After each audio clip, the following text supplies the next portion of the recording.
નમસ્કાર, મારું નામ ડૉક્ટર સુરભી ચાવડા છે. હું બીટી સવાની કિડની હોસ્પિટલમાં જનરલ કન્સલ્ટન્ટ ફિઝિશિયન તરીકે ફરજ બજાવું છું. આજે આપણે વરસાદ ઋતુ દરમિયાન રાખવામાં આવતી કાળજી વિશે વિગતવાર વાત કરીશું.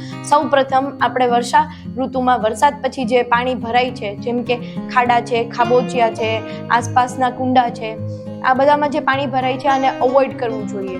બીજી વાત, આપણે પુષ્કળ પ્રમાણમાં પાણી પીવું જોઈએ. આ પાણી ઘરમાં સાફ કરેલું અને ઉકાળેલું હોય તો વધારે સારું. આપણે જમવા માટે હંમેશા ઘરનો રાંધેલો ખોરાક લેવો જોઈએ અને બહારનું અને વાસી ખોરાક આપણે અવોઇડ કરવો જોઈએ.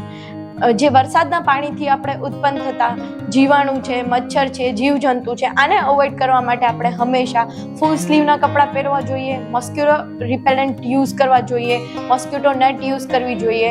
બાળકને અને મોટા લોકોએ પણ મચ્છરદાનીની અંદર સૂવું જોઈએ. વરસાદના પાણીમાં વધારે પલળવું ન જોઈએ અને પલળી ગયા પછી આપણે આપણા કપડાં હંમેશા બદલી અને પોતાને ડ્રાય રાખવું જોઈએ. કોઈ પણ લક્ષણો જેવા કે તાવ, શરદી, ઉધરસ, પેટમાં દુખવું, ઉલટી થવું, ઝાડા થવું, આના માટે હંમેશા પોતાના ડૉક્ટરને કન્સલ્ટ કરીને જ દવા લેવી જોઈએ.